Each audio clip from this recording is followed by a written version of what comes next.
Welcome back to Park Center as we continue our coverage of the Park Center Holiday Showcase event. Our feature game is coming your way as the Park Center Pirates at 5-3 take on the Minnetonka Skippers at 4-4, continuing a series that included a pair of meetings at this very venue 1 year ago. Hello everyone, I'm Mike Peden, joined by Alex Nagel. Alex, Park Center still reeling a bit after a tough loss to Elk River last night. They get an opportunity to bounce back against Minnetonka, and over the years, we've seen this Park Center team overcome a few bumps. Well, I tell you what, you talk about resiliency. I think this Park Center squad exemplifies that. They've gone through their share of tough battles over the years. They've escaped some narrow games, but you know, this squad always finds a way, somehow, one way or another, to bounce back. They have another tough path to get to state this year, being in Section 5 with Centennial lurking.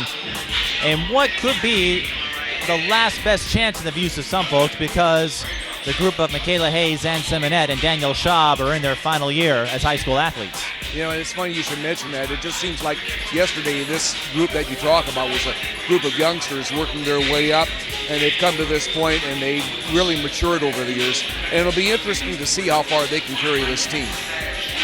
On Minnetonka's end, they went through a major refit. It was expected to a degree with a senior-heavy group last year. On top of that, Chrissy Carr transferred to Manhattan, Kansas. Her father took a job at Kansas State, where Chrissy will be playing college basketball in a couple of years. So a rough start for Minnetonka. They've won their last 3 in a row, though, and for Leah Dasovich, the theme for this year's team is learning every game, growing, and not really getting too wrapped up about the results. I'm just going to rattle off some names for you here, Mike. You mentioned Chrissy Carr, of course. Courtney Fredrickson, Grace Allen, Hannah Hedstrom, Lizzie Odegaard. I mean, think about replacing those 5 players for a second. I mean, this is a team that overtook Hopkins in the state title game, and now they're in the process of creating a new identity for themselves. And it's something that doesn't happen overnight.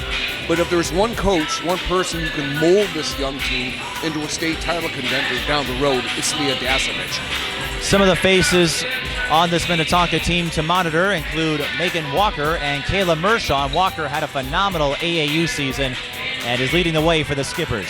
Mershon, the youngster at 6'3", becoming a force down low, and they'll be counting heavily on her tonight.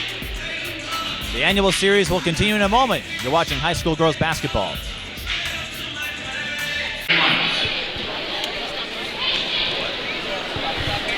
Welcome back to Park Center High School. Let's take a look at the starting 5 for both schools. For the visiting Minnetonka Skippers, it's number 12, Megan Walker, the junior guard. Number 15, Kayla Mershon, the junior forward. Number 24, Natalie Earhart, the sophomore guard. Number 31, Katie Bratlin, the junior guard. And number 43, Blake Greer, the sophomore guard. Park Center will start number 4, Summer Blakemore, the junior guard. Danielle Schaub, number 5, the senior guard. And Simonette, number 11, the senior guard. Megan Dubois, number 21, the junior guard. And number 22, Michaela Hayes, the senior forward. Number 5, Danielle Schaub.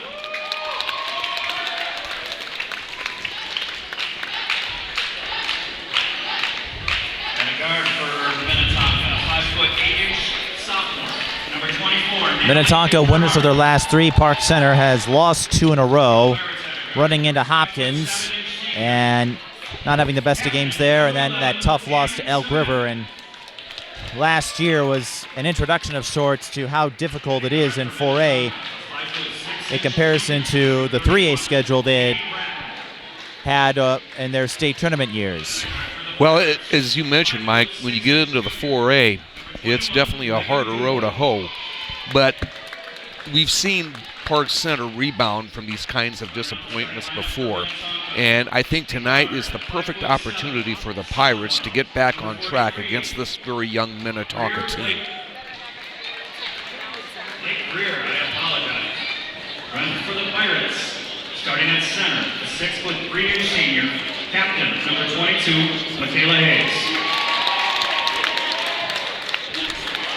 Pirates counting on a big night from senior post 6'3" Michaela Hayes, headed for Florida.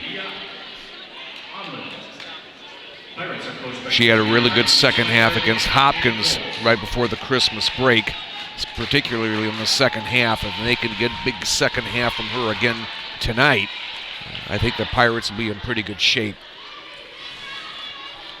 And for Park Center, pretty balanced unit. The scoring distributed quite evenly. Michaela Hayes leading at 12.8.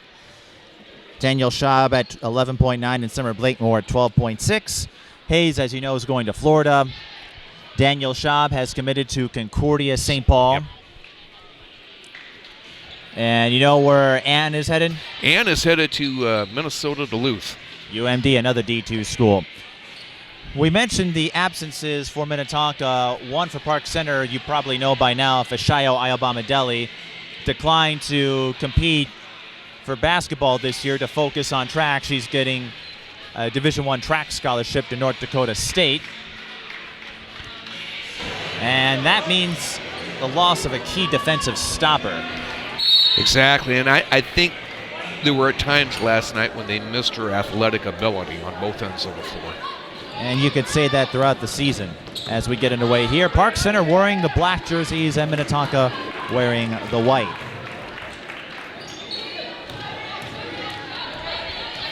Park Center expected to contend with Centennial for that state tournament berth in Section 5, and Minnetonka could be an underdog this year with the likes of Edina. Michaela Hayes, offensive rebound, no putback.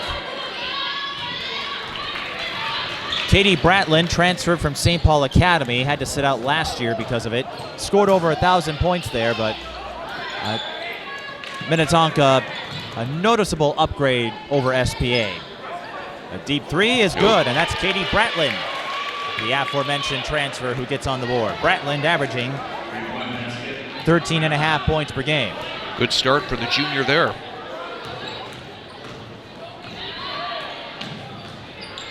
Blakemore with the answer. Three's off the mark. Last night we saw Elk River jump out to a 9-0 lead on the Pirates before they shook off the cobwebs. Another three. Bullseye. Blake Greer. Almost a repeat of last night. Minnetonka showing their marksmanship from distance thus far.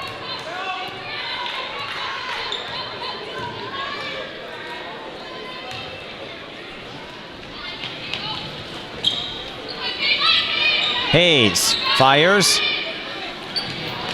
That's strong, but Blakemore gets in there for the offensive rebound.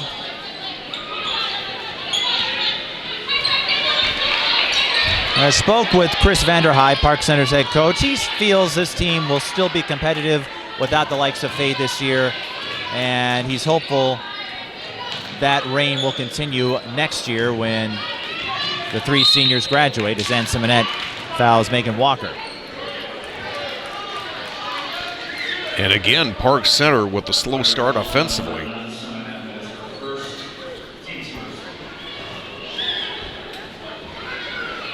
Winners of back-to-back 3A state titles, including that memorable duel with Marshall, the triple overtime game in 2014. Game I'll never forget. And that was the first year Vanderhyde came in, and he doesn't even want to think about the seniors that will graduate. Missing the mid-range shade was Mershon. Minnetonka so far doing a pretty good job defensively, getting back, preventing the easy transition opportunity. And there's Michaela Hayes.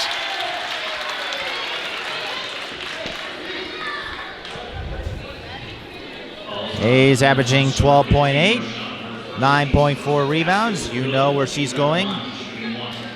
University of Florida.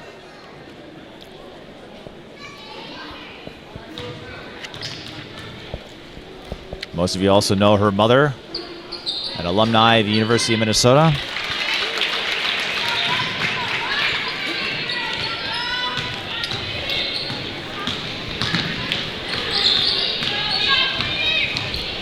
She now has 4 different nicknames on this team. Mikey is still her most common. On the other end, Blake Greer will go to the free throw line.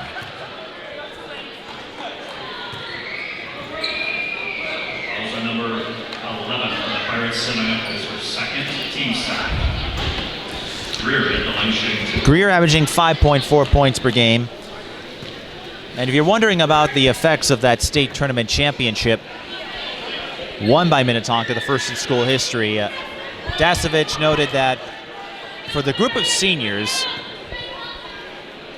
it felt like the pinnacle of a long, arduous trip. Because for years, they were in the same section as Hopkins. Yep. Could never get past them. Didn't have to worry about that this year, although they had to sweat one out with Shakopee, and then they had to sweat one out with Hopkins again in the state tournaments, which added a little extra icing to that tournament run. It's something to win your first state title. It means something a little more when it goes against Your arch rival. The arch rival and the standard bearer of girls basketball. And they had to hold off a furious Hopkins rally as well. That turned out to be a fun game. 3 on the way from Du Bois off the mark. And we got That takes a hard tumble. Minnetonka with the arrow.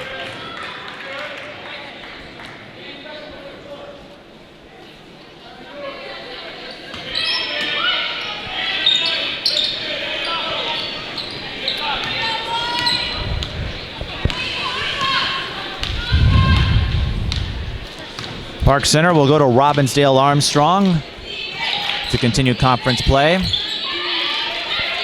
Minnetonka will go to Chaska, a sectional rival. Bratlin. She does not know any fear. I shouldn't say any fear about shooting from deep range. No That was reluctance whatsoever. Walker is fouled. Will shoot 2.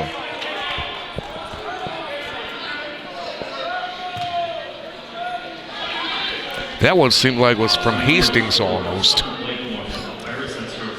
Walker says she is really good at fangirling. I don't know what that means.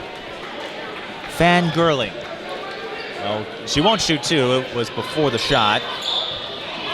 And Simonette pokes the ball, gets the steal, but cannot finish as she didn't quite have control of it. First real transition opportunity that the Pirates have had so far this evening.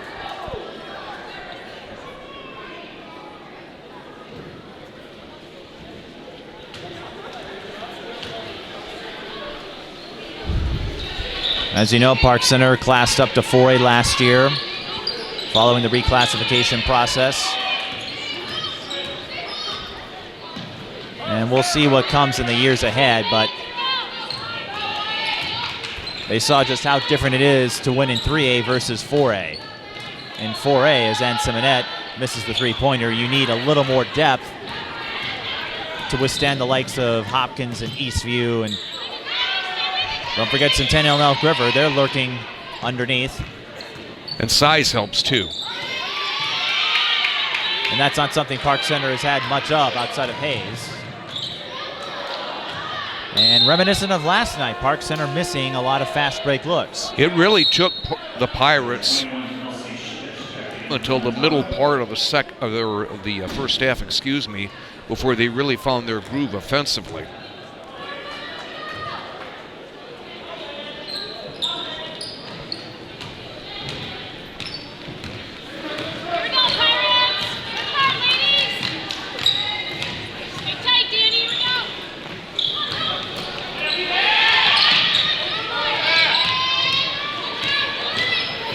Greer lost the dribble. And here we go.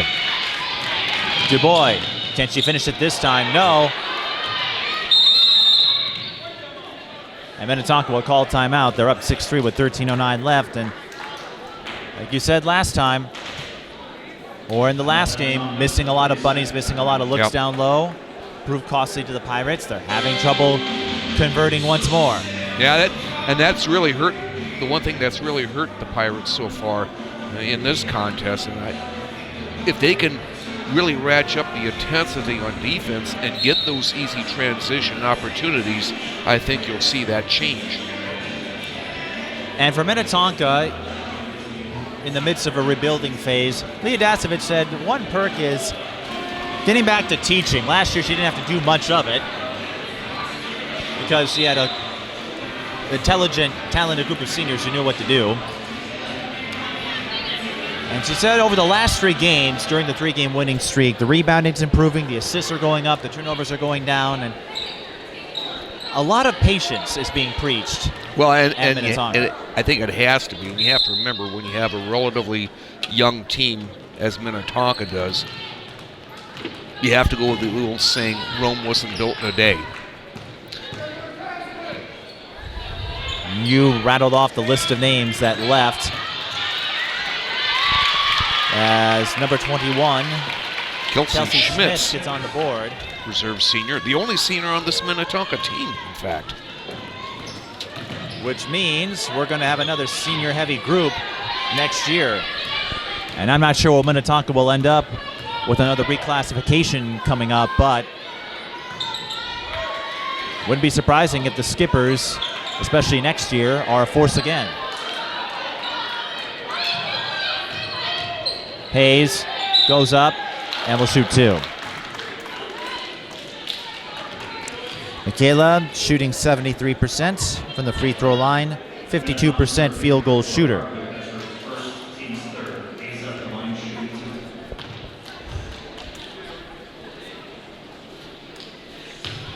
An athlete who will leave a distinguished legacy when she graduates next year. Or I should say, yes, next calendar. Well, you know what? It is next year. Next calendar year, that is. You know, as I said earlier, it just seems like yesterday when you looked at players like Hayes, Danielle Schaub, Nan Simonette, just youngsters coming up and starting to come into their own. And now here are our seniors. Hayes gets the back end to make it an 8-4 game. We're at the 12:24 mark of the first half. Pirates showing some half-court press here. Let's see how Minnetonka handles it.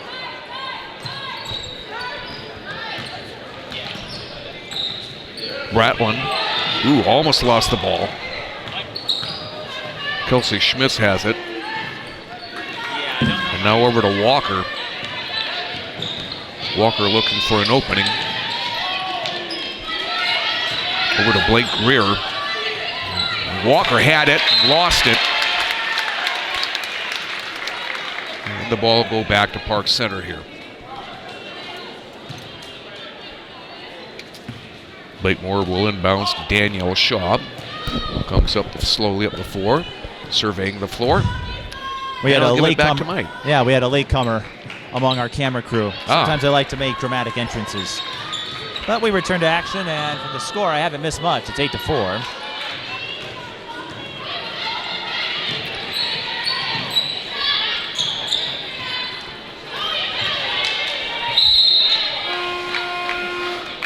Well, so far, I think Leah Dasovich has to be encouraged by what she's seeing out of this young group so far.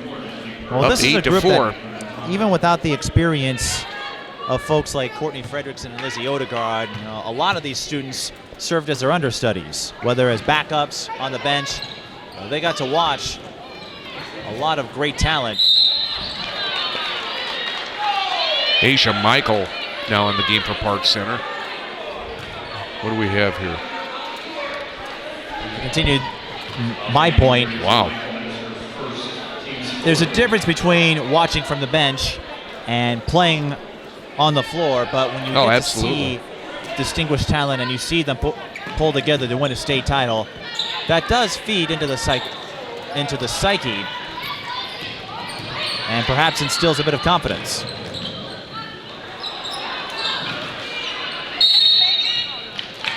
And Park Center struggling in the opening minutes.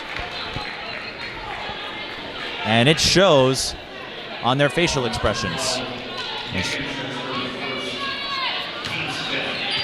And you have to wonder maybe if there isn't just a little bit of a hangover effect from last night's loss to Elk River.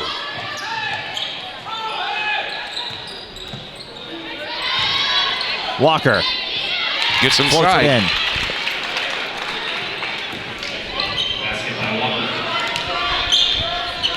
10-4 our score. Minnetonka dispatched Rogers easily in yesterday's game. Big first punch from the Pirates, a three by Asia Michael from the top. And someone you're used to seeing shoot threes. Usually Summer Blakemore does. Bratlin is short on that three-pointer. And Blakemore with the rebound. Blakemore attacks. Another close range shot off the mark. It's become a bit of a disturbing pattern if you're a Park Center fan.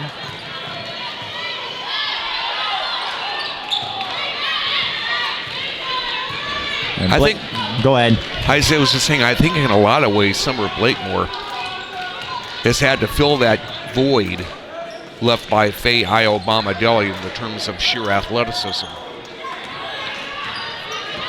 Park Center going smaller right now. Hayes taking a breather, but she'll get back in following the foul. Hayes comes back in, as does Naomi Fields.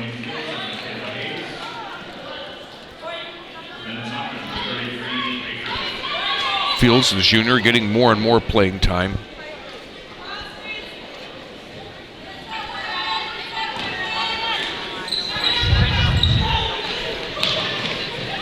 Park Center already out of fouls to give. They trail 10-7.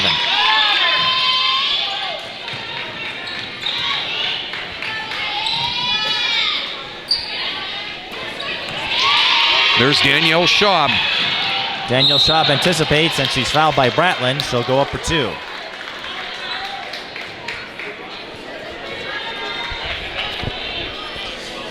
Danielle Schaub, the youngest of the Schaub sisters. Older sister Hannah is at Valparaiso. Also takes part in varsity soccer and varsity soccer. I think there was a bit of a misprint on the breakdown book. Unless Park Center fields 2 varsity teams, and I don't know it. That would be an historic feat. She gets 1 of 2.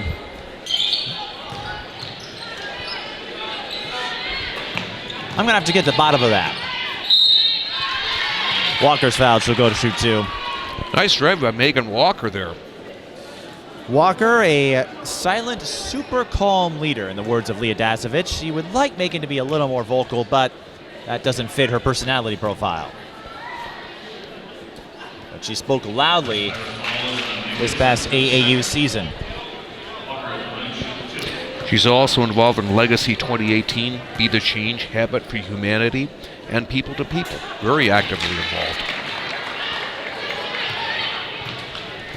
Minnetonka, a very involved group. A lot of seniors are part of the First Mate program, which is a mentorship for freshmen to seniors, with Minnetonka being the second largest school in the state, over 3,000 kids, dwarfing the population of some small towns that you see in Class A and 2A. Charo Nickens with the ball going off her leg. Just been a struggle offensively so far for the Pirates.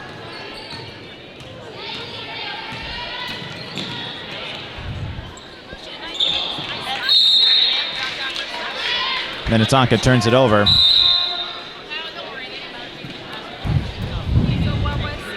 Park Center looking for that first quality win, so to speak. When you look at some of their victories, they dropped a close one with East Ridge. I was at that Hopkins, game. Again, a deeper team, and that's not to say Park Center can't defeat them, but that's a tough order. Coon Rapids and Anoka are having down years, and as is Osseo. And then not to say Park Center doesn't deserve the number 9 ranking in 4A, but I think folks are waiting to see them get that quality win. And I think not only just for their record, but I think for their mental state as well. And they'll get a few more chances within conference with Centennial. They get a match against the Cougars. That should be a fun one. And they will also play Woodbury in the Super 60 Showcase. Woodbury, an up-and-coming team in the Suburban East. That's going to be a charge or block. Nope, they say Walker moved. Park Center not in the bonus yet, so it will be a side out. Referee with the ball down there is Erica Parker, who played her college ball at Anoka Ramsey.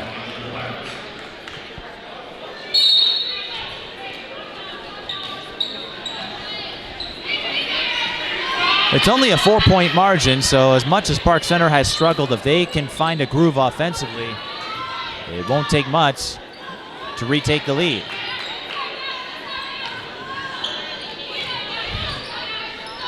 And it's always tough when you're struggling.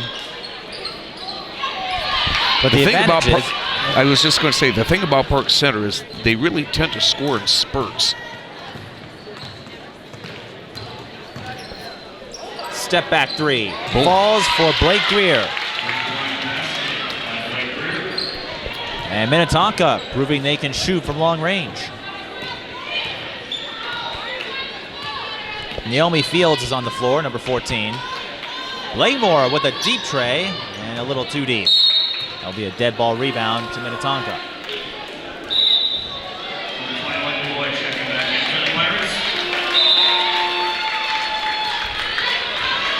Lauren Frost coming into the game for the Pirates.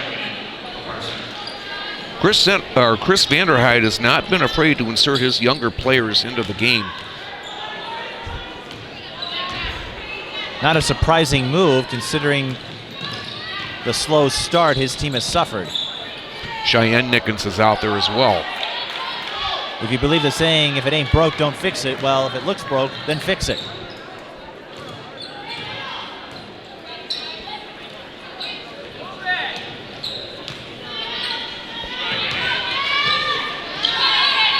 Three from the right corner, that doesn't fall. And what Minnetonka has excelled at so far is keeping folks like Hayes from getting touches inside.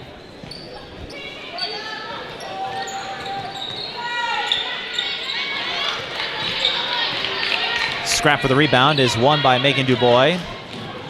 Tried to skip to Hayes, and that was deflected.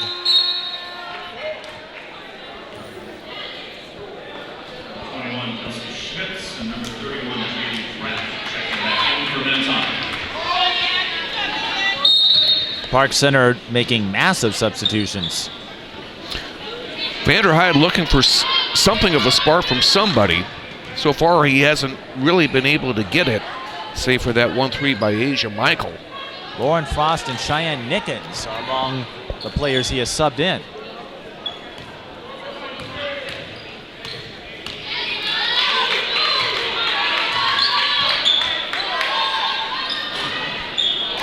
Getting a friendly bounce is Lauren Frost. But once again, Park Center held to the outside, and Minnetonka can keep that up. They'll take their chances with the three-pointers.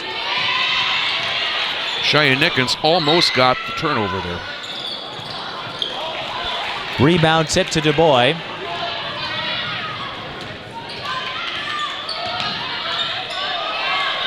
And the Frost again falls. Lauren Frost may be providing a spark for the Pirates.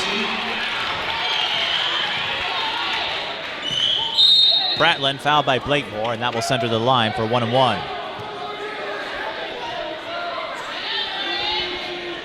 Bratlin, when she's not playing, likes to go wake surfing with friends at where else? Lake Minnetonka. I wonder if she purified herself there. On second thought, don't try that. Also takes part in Vantage, which is an advanced professional studies program.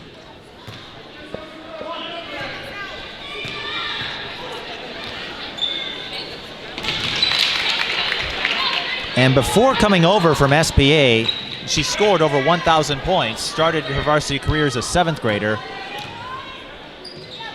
So she is a capable athlete.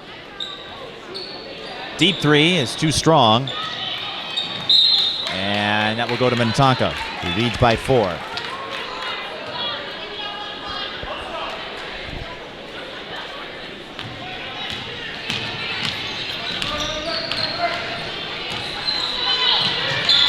Bratlin to Greer. Over to Mershon. Goes up on Hayes. Can't put it in.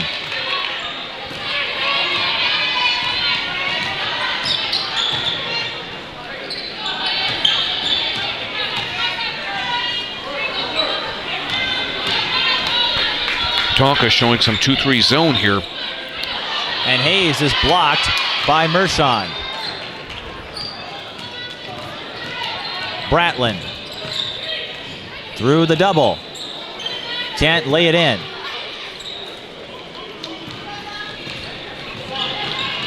Michael, that pass almost picked off. 3-ball, corner pocket. Cheyenne Nickens. And just like that, a 1-point game. You know, it's surprising here, Mike. The Pirates have finally found a little bit of a spark, but it's not from the people that you would expect. It's come from Lauren Frost and now Cheyenne Nickens. Cheyenne Nickens had scored just 6 points. And in the case of Lauren Frost, she had just 3. Frost already has a season high. Danielle Schaub now back out for the Pirates. As always, coaching involves a degree of ingenuity. Frost almost had that. Hardwick in trouble, kicks out to Walker. She can't bury the 3. Oh, Hardwick my goodness. from behind. Frost did that. Frost did do that. And Danielle Schaub can't get it off the window. It was a little underneath. Hardwick not going to win any sprints. Almost walked. Schmitz cannot make the 3. And it was deflected by Hayes. That was close.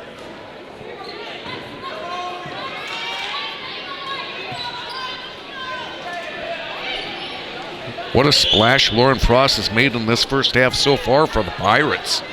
As you said, if your starters are struggling, you got to find someone to provide that spark. And Frost just might be the key. Hayes with the rebound. Daniel Schaub bounces over to Blakemore for 3. Boom. Pure. Well, it took almost 17 minutes of the first half for the Pirates to get their first lead of the night. But they lead 19-17, and after a slow start, they're on an 11-2 run.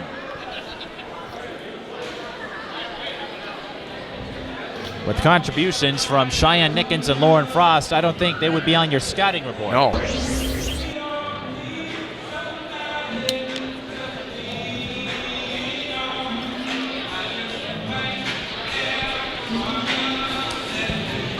And as you mentioned,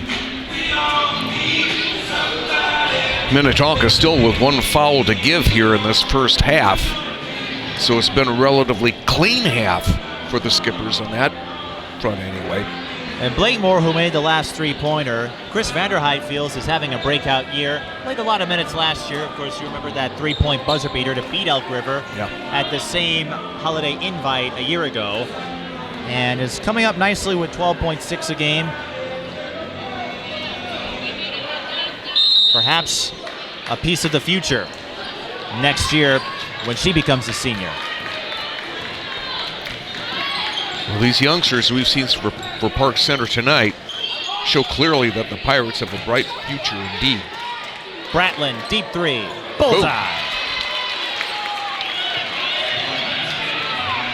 And the Skippers back out in front 20-19. Bratlin has range. Minnetonka leads 2019.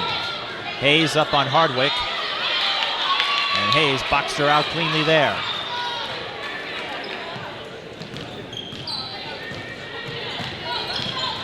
Du Bois stays on Bratlin, not going to let her open.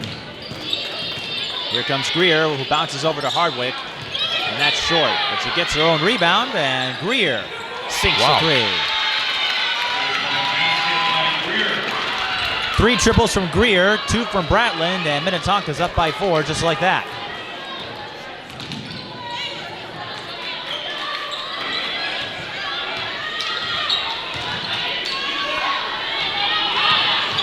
Hesitation move on the drive. Pays off for Lauren Frost. My goodness, what a first half for the freshman. Bratlin again, feeling it from 3-point range. And Abe's enjoying every minute of it. Bratlin with 11. Deflected by Walker. The way Bratlin's playing, you're wondering, what was she doing at SPA all those years?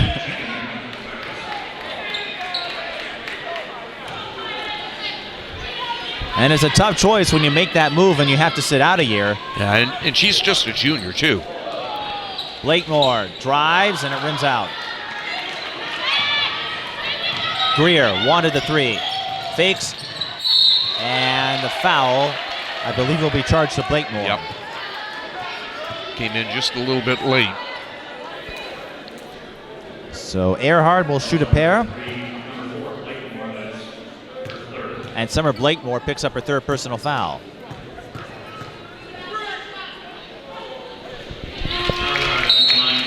Earhart averaging 5.9 points per game. Minnetonka started the year with a loss to Apple Valley and then blowout losses to Eastview and Hopkins. And then another one to St. Michael Albertville.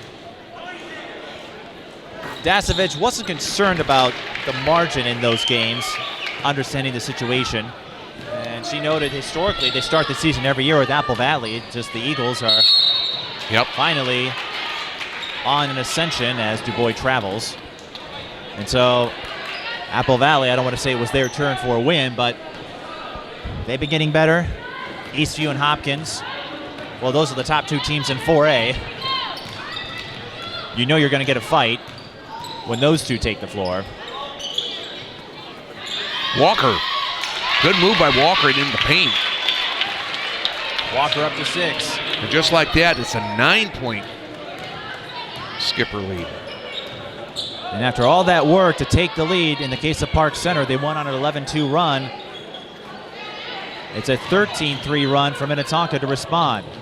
Hayes, that was a tough post-up, but it goes in.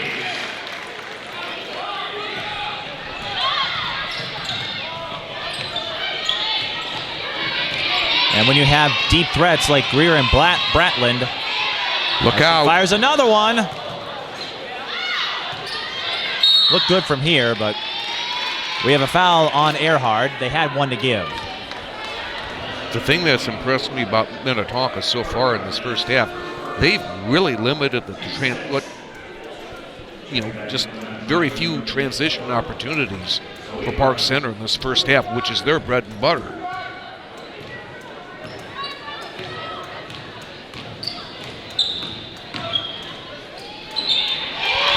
Tough drive, but Lauren Frost That's 8 goes points up for on her, Walker. I think. And that's 8 points for Frost, I believe. I've got her with 9. You got her with 9? She had that 3 to start. Yeah, that's right. Remember? That's right. But still, 9 points. She's keeping Park Center in this. Minnetonka will have the last possession. Although Park Center's defense swoops in for the steal, and they prevent Minnetonka from getting a shot off. So Park Center in the last minute cuts a 9-point deficit to 5, and it's 30-25 going into halftime. But some surprising performances from unsung players. In the case of Park Center, Lauren Frost, I don't think anyone had her with 9 points going into the half. And she really hasn't got that many minutes on the floor, but Chris Vanderhyde decided to roll the dice a little bit and sit her on the floor, and I tell you what, she's made the most of this opportunity, and I think Cheyenne Nickens has come in and done a pretty good job as well. And how about the distance shooting from Bratland and Greer? Well, I think that's something that's, you talk about Bratland, she's really got range, and the fact that they're able to do that, that really helps us loosen things up down low for the Skippers. We'll take a break and come back with first half stats and analysis. You're watching the Park Center Holiday Showcase. The Skippers lead the Pirates 30-25. And we rejoin you at Park Center High School in Brooklyn Park. Mike Peden and Alex Nagel with you as Park Center and Minnetonka get ready to start the second half. In a quick moving game, the Skippers lead the Pirates 30-25 thanks to a plethora of three-pointers from Katie Bratland and Blake Greer. Bratland the leading scorer with 11 points, and Greer has 9. Park Center getting 9 points from Lauren Frost off the bench, and likely the highest scoring game of her career. Michaela Hayes has 6, but Park Center struggled until these unforeseen bench players, unheralded folks, came in and put in some offense. Well, I tell you, they've really struggled from the half court with their offensive sets, and part of that, of course, is due to Minnetonka's size. They've shown some 2-3 zone. Leah Dasovich hasn't been shy at all about mixing things up on defense, and I think that's thrown the Pirates a little bit off balance. But as you said, there's been some unforeseen storylines. Lauren Frost stepping up and playing a big role here in this first half. Let's see if the starters can't get unglued here and untracked here at the beginning of the second half. As they say, expect the unexpected.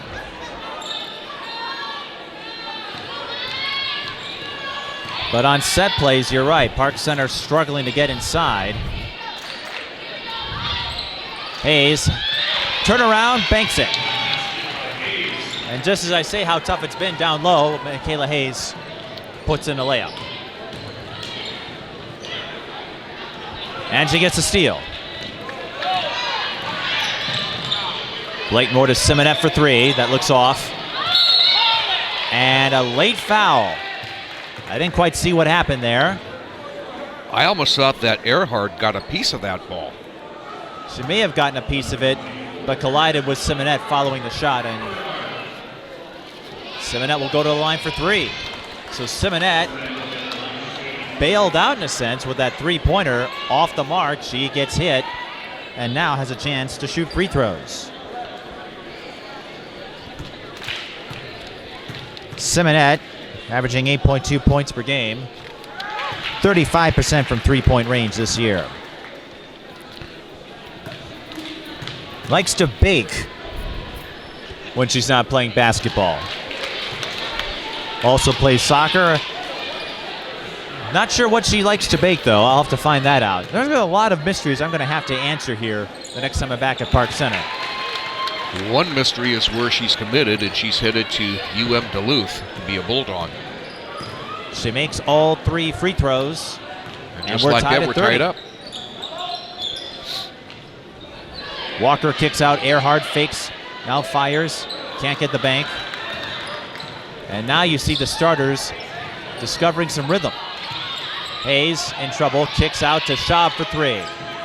Bullseye. And that's the classic pass out to the open player following a double. That's what Park Center does so well. And the Pirates have scored 8 points to start the second half. Backdoor play for Earhart ends the run momentarily. But Dasovich wants Minnetonka will call timeout. Leah Dasovich cannot be pleased with the 8-0 run her skippers allowed before scoring that last basket. I think the thing that surprised me more than anything from a Minnetonka standpoint is that I expected Mershon to have a more prominent role scoring, but we really haven't seen that.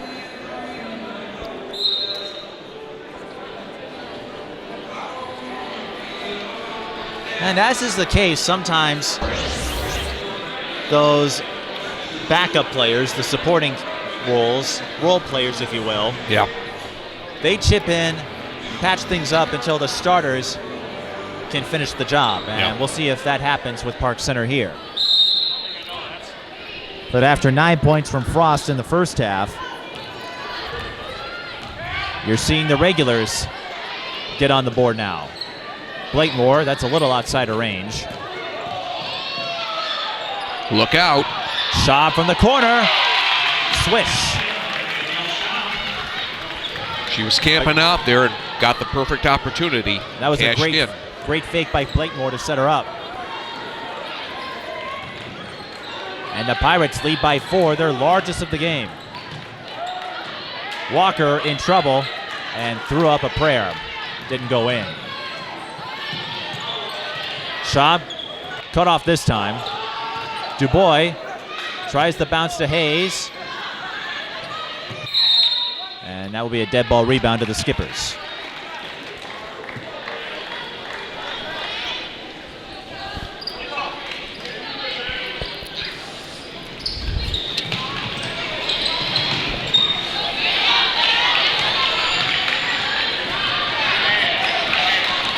Greer breaks through the pressure. Oh, nice. And that's a traveling violation. Nice pass by Greer to Mershon, but you got to step before you dribble, or I should say dribble before you step. So Park Center's defense coming up with key stops. And a chance here to expand on that 4-point lead.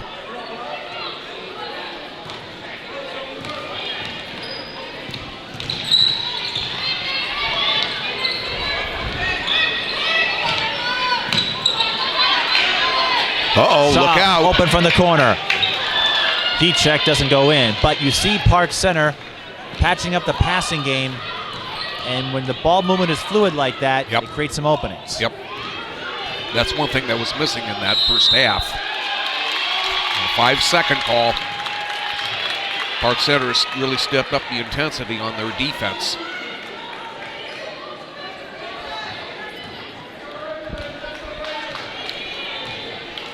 As we noted in the first half, Park Center still seeking the first quality win of the 2016-17 season. Minnetonka winners of their last 3. Blakemore for 3. Boom. Bullseye.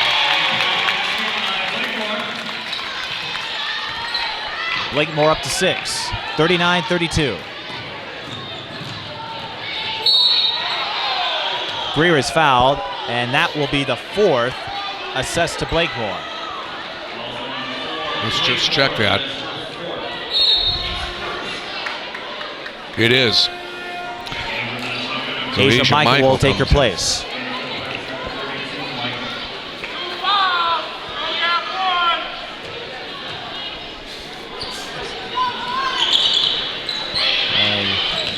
Mershon was trying to go to Walker. Was off the mark. I'm not sure what the intent was, but Minnetonka turns it over again. Michael from the right corner. Ooh, that 3's no good. And the Skippers dodge a bullet there. But Park Center has momentum in their favor. Greer trying a dose of Bratlin's range. But they will get a chance at 3 as Mershon draws the foul on Hayes. One thing about Mershon, in her free time, she likes to hang out with her friends, of course, but she also enjoys the outdoors and especially enjoys fishing. I wonder if she's ever fished for smallmouth bass or muskie. You can ask her that following the game.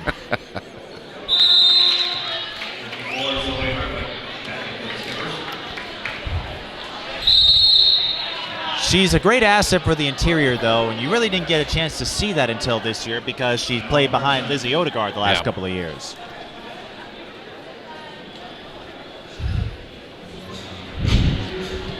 Still a fun sight, though. After Minnetonka won the 4A state championship, Lizzie tackled her best friend, Courtney Fredrickson. As you know, the two were goofballs, best friends growing up. They calculated the distance well before they went to college and how far apart they would be so they could plan their visits. They did play each other earlier this year, Wisconsin and Milwaukee having an annual series. And Leah Dasovich took her daughter to go see the Minnetonka alumni. Well, 39-35 here, 14-minute mark. It really looked like Park Center definitely had a ton of momentum going their way, but give Leah Dasovich and her Minnetonka Skippers some credit here. They've closed the gap to 4 points just when you thought Park Center was maybe on the cusp of building a nice little cushion. Well, Minnetonka's not going to go away quietly. No. And it's been that kind of a game. Minnetonka made the first couple of runs. They've led by as much as 9. Park Center led by as much as 7.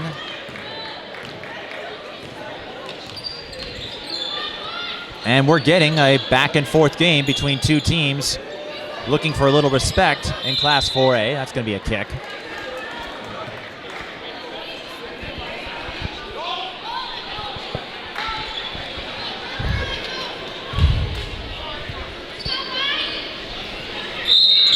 And a foul away from the ball on the Skippers. Action's getting a little chippier now in the second half. Hardwick back on the floor.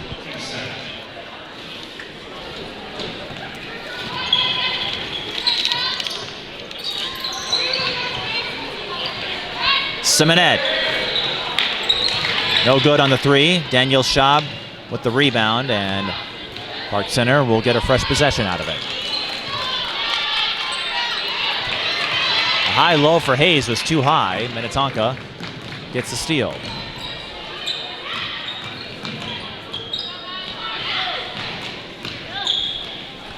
Bratlin, that's her sweet spot, but she's too strong there.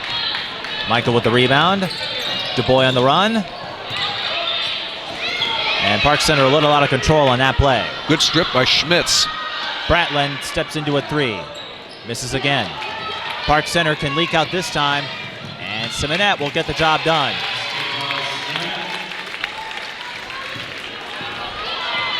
That's one thing that was missing from Park Center's repertoire in the first half. Those easy transition opportunities. It took 3 halves, but it seems like Park Center has figured out how to do it.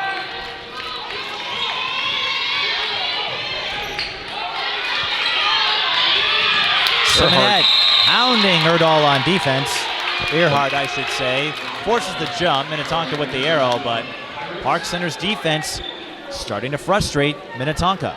They've really badgered the Skippers here with their defensive intensity, and it's starting to pay dividends. And everybody thought it was Park Center's ball, and the officials have to summon them back.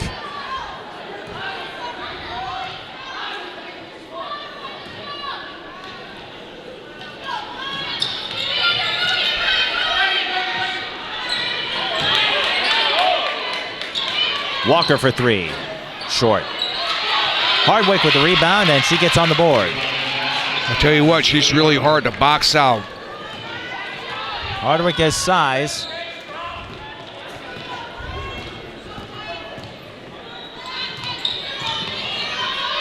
A lot in the mold, I think, of Lizzie Odegaard from last year with that big body.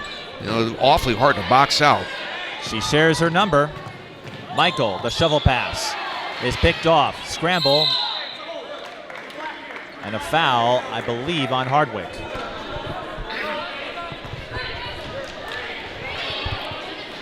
It is on Hardwick. And Sharo Nickens returns to the floor for the Pirates. Park Center looking to end a 2-game losing skid. Minnetonka hoping to extend their 3-game winning streak. The two teams met twice at this venue a year ago. Nickens is fouled, so shoot 2. Minnetonka was accepted to take part in this holiday showcase, but they also had planned a regular season game. And so the end result was Minnetonka coming here twice to play Park Center. A kink in the schedule you rarely see. That won't happen this year. Charo Nickens, the 5'7" junior at the line for the Pirates. She averages 3.2 a game. And I'm guessing that she'll play a much more prominent role for the Pirates next season. Doesn't shoot much, but quite accurate when she is. 13 of 18, 72%. That was her first trip to the free throw line all season, makes both. And the Pirates have a 6-point lead as Chris Vanderhyde called timeout.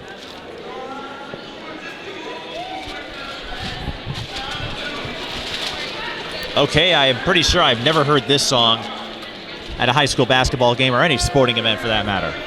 What song is that? It's the Joe Cocker version of With a Little Help from My Friends. Oh. I'm partial to the Beatles version. Just once I wish they'd played Neil's Fandango by the Doobie Brothers at a game.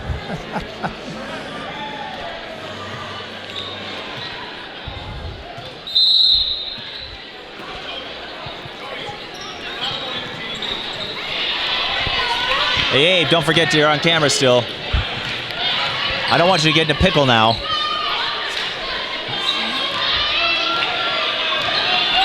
Hardwick. Skip pass to Mershon for the basket. Good job by Mershon getting position down low for the easy basket. Mershon with 5.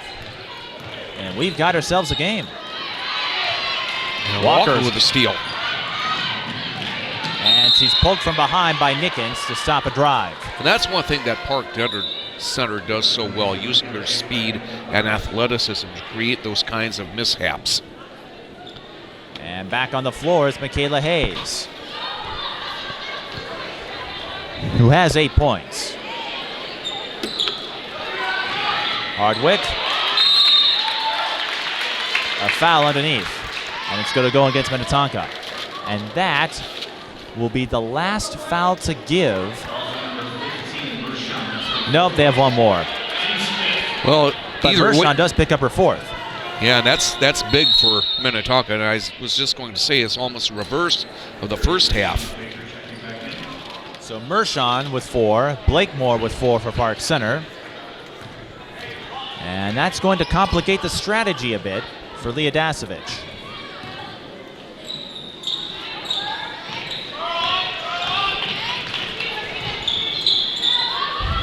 Simonette, top of the key, off the heel. And Hardwick muscles away for the rebound.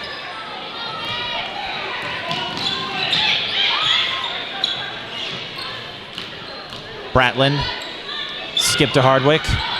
She'll kick out. Greer faking the 3, but Hardwick in trouble. And a 3-second violation on the Skippers. Blake Greer, we're seeing how versatile she really is. She's a good ball handler. Not in addition to mentioning that she's a big 3-point threat.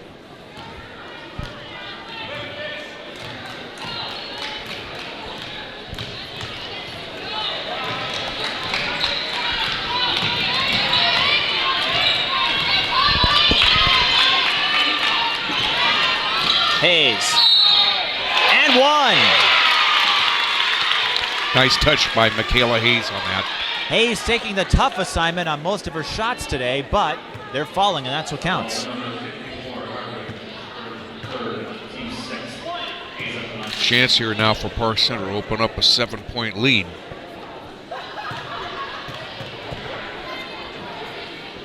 Hayes 2 of 3 from the free throw line, 2 of 4.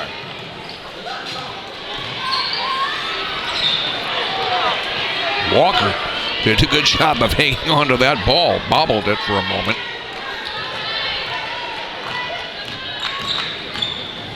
Walker drives and scores. I tell you what, that was a tough layup by Walker on that one. She really had to extend, but she got it to go. A nice kiss off the glass. Nothing coming easy for either side. Schaub out to Simonette for 3. Airballs it. Greer comes up with it. Walker one-on-one with Danielle Schaub, and she rips it away. Schaub got a hand in there and stopped Walker's drive. Park Center's defense on point now. Hayes will try to post up again. This time can't do so against Hardwick. And Hardwick in a little bit of trouble, gets out of the jam. Walker poke from behind. Park Center, if they're not getting steals, they're getting deflections, folks, and they are making things less simple for the Skippers. Right. Simonette got the hand on that last deflection. And Hardwick dragged her feet. That's a traveling violation. And the result of the refined pressure is unforced turnovers. The Skippers having a tough time working their way through jams. Well, still only a 4-point game here, Mike, and a ton of time left. Neither team is led by more than 9. Michael ran into a double team, and Bratlin's going to go all the way for a transition bucket. Bratlin's first basket of the second half, and it's a 2-point game.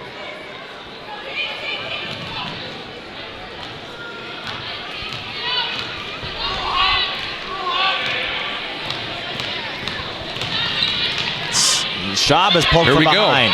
Bratlin again. Bratlin couldn't get it this time. She didn't get the pass cleanly. And Walker fouls Michael. And that puts Minnetonka in the penalty. So a double whammy for the Skippers, missing a fast break that would have tied it. And now they send Park Center to the line.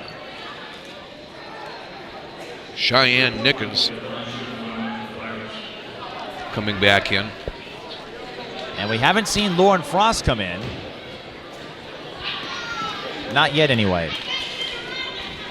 Asia Michael hasn't scored a lot this year.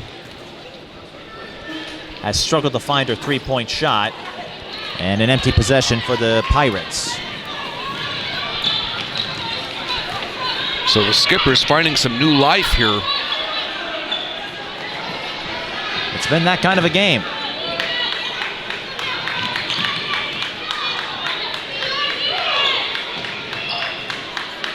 Bratland missed again from long range. And Hayes chases down the rebound and is fouled. So she'll go to the line, 1-on-1 range for the Pirates.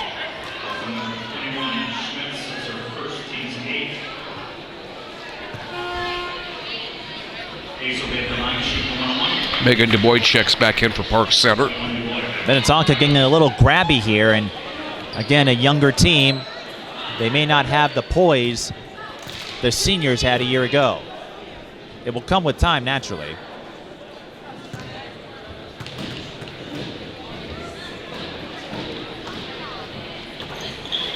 Hayes can't connect from the charity strike. And that's a foul on Cheyenne Nickens. So 2 1-on-1s and 2 empty possessions for the Pirates. And Minnetonka highly appreciative of this circumstance.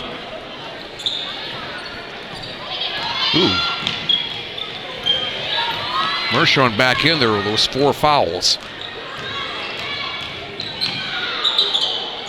Baseline J is short. But the rebound goes into the hands of Earhart, and she can't get the putback. Wins the scrum for another rebound, though. Minnetonka will reset.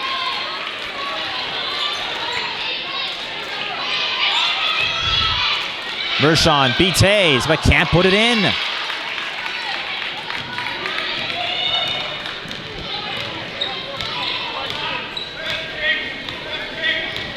Seven minutes to go.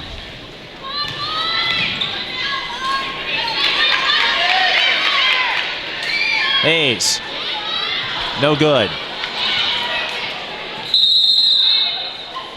Simultaneous possession, Pirates with the arrow. Well, Park Center flirting with disaster again here.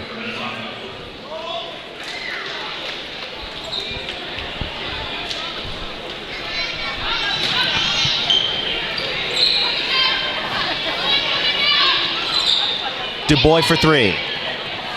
Off the mark, Hardwick rebounds it. And another opportunity to tie or take the lead for the Skippers. Walker looked for a lane inside. Nickens wouldn't allow it. Bratland tries again. Wow. Drains it. She's got a funny shot. She doesn't leave the ground very much. Boy, I tell you what, when she's on, she's accurate. Bratland up to 16, 3 away from her season high. Skippers lead by 1. Shop in a little trouble there. Hayes banks it in. Off the shovel pass from Simonette. Michaela Hayes up to 12.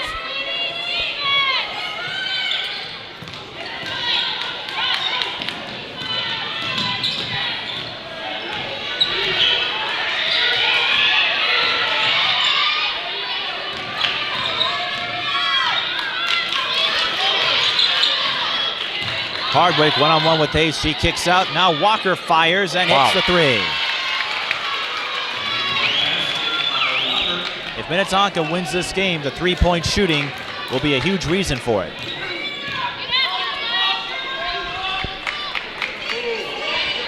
But this game far from over, 49-47. Skippers lead by 2.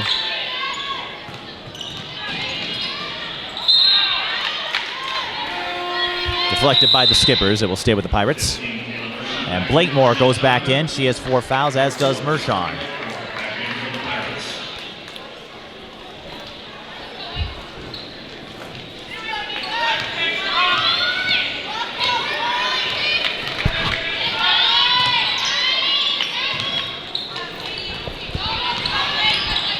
Oh, nice. Bounces over to Blakemore.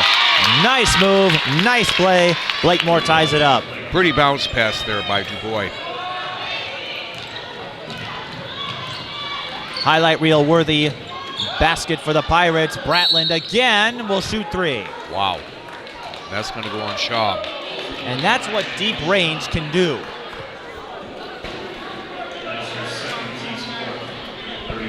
Only her second foul, but boy, that was costly. Because that means Bratlin shoots 3 free throws.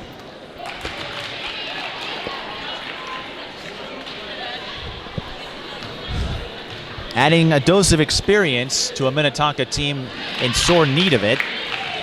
Dasovic careful not to compare what's going on this season to what happened a year ago. And it can be tough to avoid that temptation when you win your first state tournament title. Park Center went through the same thing a couple of years ago. But every year is different.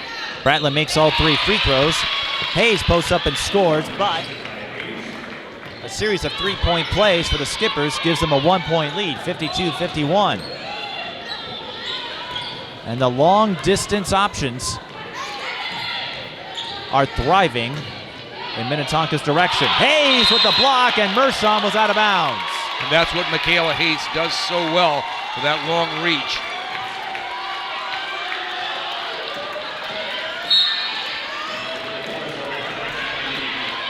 An emphatic rejection for the Florida recruit. Let's see what that does.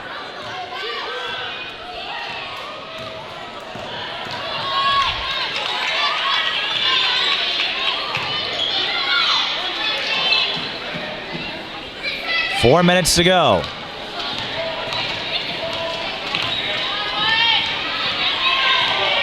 Blakemore drives and will shoot 2.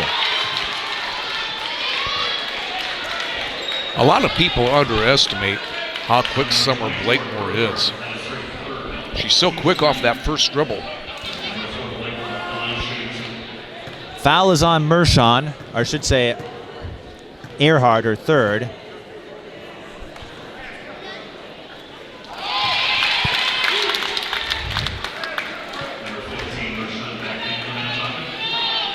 And Summer Blakemore responding nicely. As Vanderhyde said earlier in the first half, Blakemore in the midst of a breakout year. She doesn't have the point line that someone like Gabby Hawk does or Carmen Backus. She does miss the back end, but at the very least, she ties it up. Park Center 9 of 15 from the free throw line, Minnetonka 10 of 12. Mershon to Bratlin. Shot gets to time. So she'll go up and will shoot 2. Bratlin really wheeled and dealed there. And that's what deep range can do. It extends the defense and gives you space to attack inside. And that's the third foul on Danielle Shaw.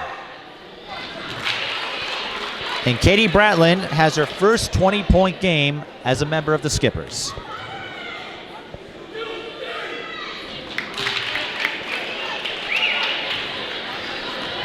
Skippers back up by 2.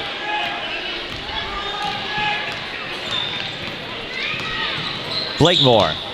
Simonette. 3:24 to go. She'll fire for 3. A bit deep. Hayes gets the rebound, but in a poor position. Last touch by Minnetonka. A break for the Pirates.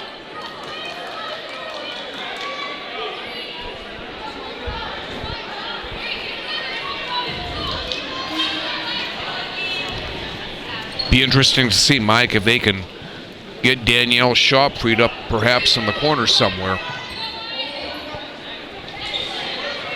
There she is out there camping in the left corner like she was early in the second half. Wow, stolen away. Passes off the mark and Walker stole it. They leave Earhart all alone. She had a shot and passed it up. Walker got it. Gets a friendly bounce. Big now basket into for the 3 minutes, Skippers. down 4 points.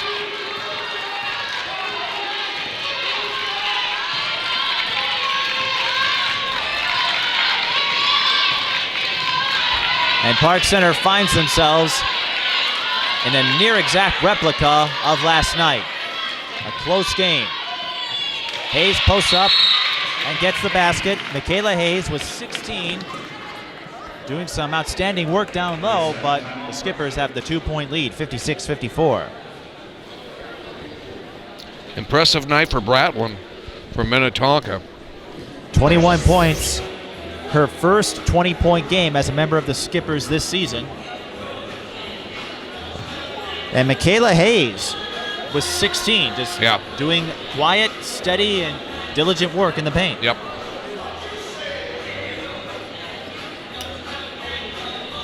So what's going to be the key here? Well, I think, for Park Center, as I mentioned earlier, I would think they would want to try to get Danielle Shaw freed up in the left corner where she sank 2 3-pointers here early in the second half. And Ann Simonette, it's been a disappointing game for her so far. She really hasn't gotten untracked from a scoring standpoint. Just 5 points. Stolen away, but what happened here?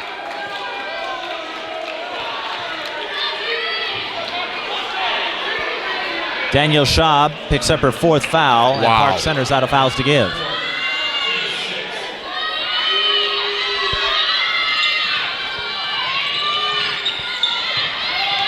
And Simonette could have been called for another one there.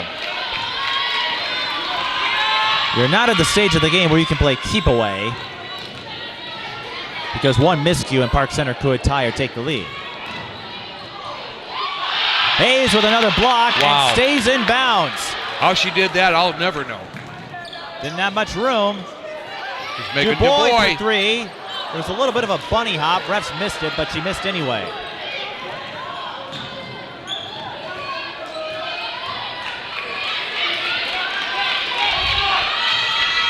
Bratlin.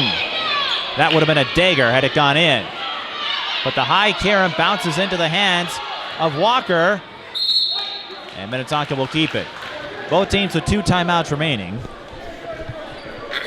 And 1:38 to go.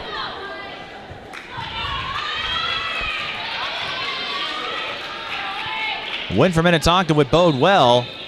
And they have some winnable games coming up. Mershon missed. Hayes boxed her out. Park Center with another chance. Blakemore for 3. That's short. And Hayes wasn't ready for it. But a fortuitous bounce. And DuBois threw it right into traffic. The bad luck continues for the Pirates.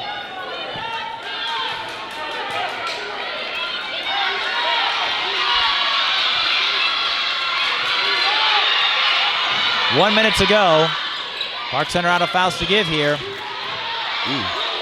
Might have gotten away with one there. Wow. And Ann Simonette thought she had a swipe. Instead, Minnetonka to the line for 2.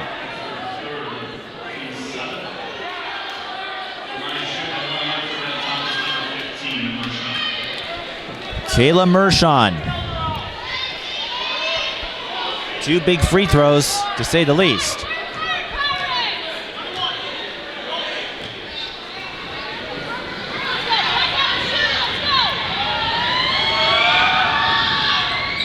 That's a big one.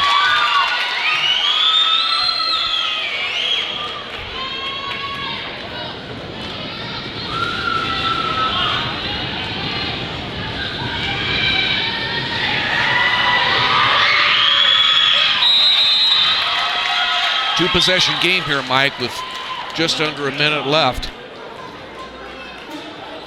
Let's see if the Skippers can protect this. This would be a big win for Leah Dazovic and her young squad.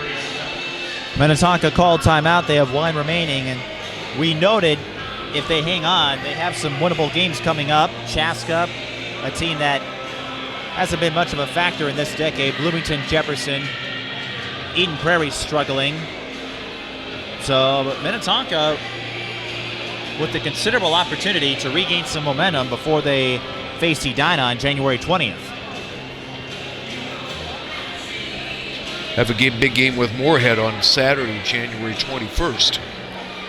And they will host a pair of South Dakota schools from Sioux Falls. On the 3rd and the 4th, they'll take on Sioux Falls Roosevelt and Sioux Falls Lincoln. That's one thing I'd like to see more of, some out-of-state schools coming in here.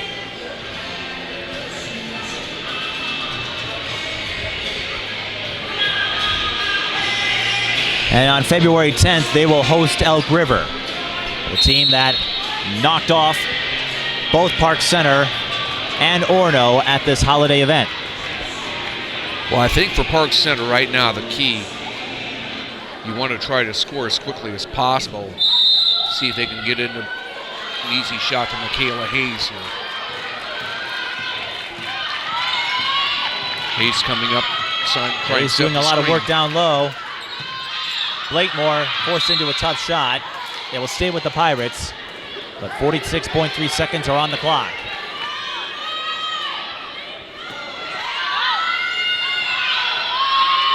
Dubois goes deep to Blakemore.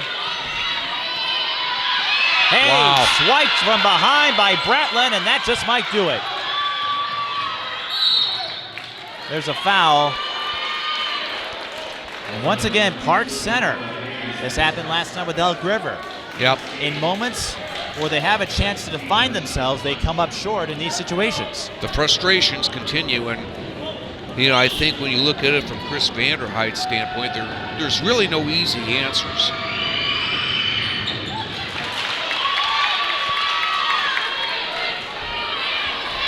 And this certainly isn't an excuse, but no Fishayo Alabama-Dilly to help them out. So you're a little thinner in the depth department as Mershon makes both free throws. One player can make a difference even if they don't score all the points, and it can be tough to replace what's lost when a player decides to skip a year.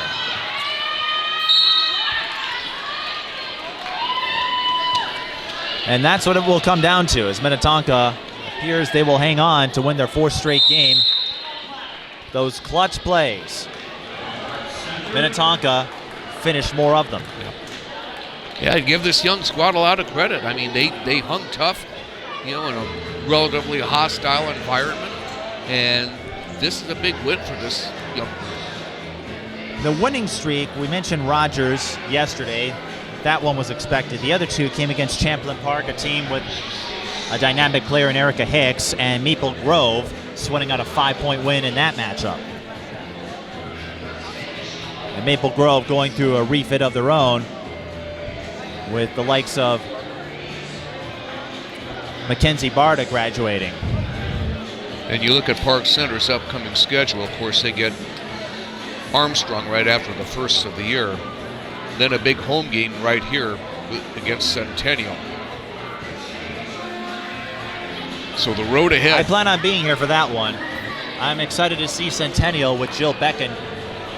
They're an exciting once group. Again. They're a really exciting group, and I tell you what, they're going to be tough to knock. Hopkins and Eastview are your clear number 5A. 1 and 2. Centennial could very well be the number 3. Yep. And the series with Elk River, those are going to be a fun pair of games.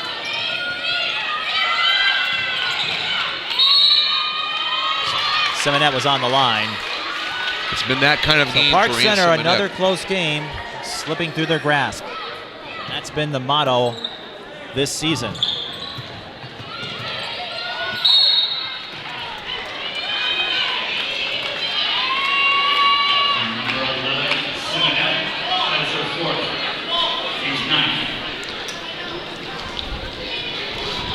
Seminette picks up her 4th foul, although it's of little consequence now. And even in the state tournament years, with Park Center, they've had periods where they can be streaky. They can put together a nice string of wins, but then they suffer some heartbreaking losses like this one. They're able to grind out a way to get to state last year. But this year, it could be a tougher task with Centennial in Section 5, looking to get back in there. And how about Katie Bratlin? We got to give props to her. Her deep threes, 21 points, and Minnetonka with their deep shooting, deeper than most. I would suggest that aided them as the game went on because you had to account for that. Well, I think you've got a point there, Mike. Again, the one thing that I kind of counted on from a Minnetonka standpoint was Kayla Mershon having a more or at least a slightly more prominent role from a scoring standpoint. And yet it was Bradley who really stole the show. Foul on Greer won't matter at this point. And on Park Center's end, you noted Simonette, not much of a factor tonight, 5 points. Lauren Frost put in 9 points off the bench, but Park Center struggled in the first half, fought valiantly, as they did with Elk River, but it's tough when you're playing from behind. Well, they had that good spurt, just at the beginning of the second half. It looked like they were in control of things, had a 7-point lead, if I remember correctly. They did. And things just kind of slowly disintegrated from there. So Park Center will suffer their third straight loss and will have to try to rebound in about a week when they travel to Robbinsdale Armstrong in conference play. Michael will finish, or I should say Blakemore will finish with 10 points.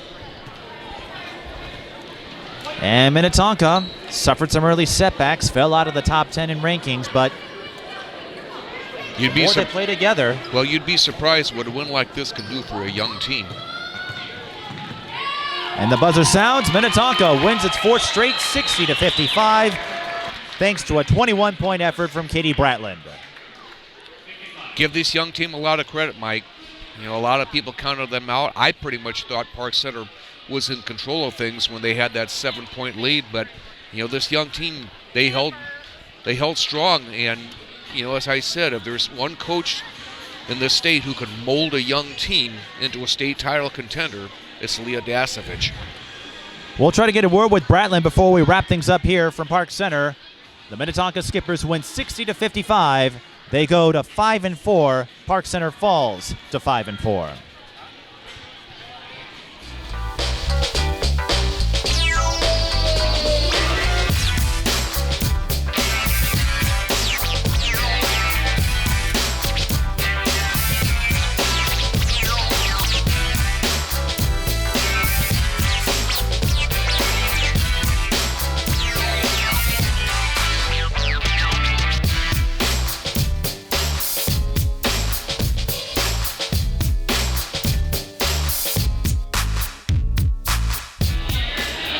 And I'm joined by Minnetonka's Katie Bratland, who had 21 points. Katie, how does it feel to get your first 20-point game as a skipper? It feels pretty good, After the last 3 games, we've been playing like a team and clicking because none of us had played together before. So now with more scorers scoring and uneven score spread, it's better that we're getting these W's and it's easier too. Have you been studying Steph Curry's game? Because you have the deepest three-point shot I've seen out of any girls player. I have not, but I do watch him play. You might want to consider that. I will. Maybe you can beat him. Yeah, hopefully. You can one-up him, and then when you get to the WNBA, you'll become the new Steph Curry. For sure. But those deep threes were actually quite helpful in getting some offensive rhythm tonight for the Skippers, extending the defense. So what was going with you tonight? I don't know. It was a night game, and I'm a fan of night games, and I guess I was just feeling it, So now every future opponent for Minnetonka will schedule their games in the day. I think I smell that conspiracy now.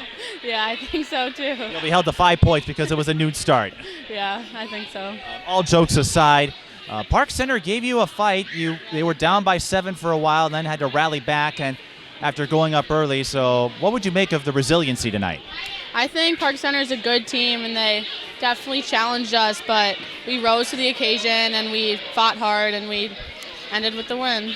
You have a personal aspect to this. You started at St. Paul Academy, transferred, took a year off. So how tough was that decision? How tough was it to sit out last year when your brethren won state, and how does that motivate you this year?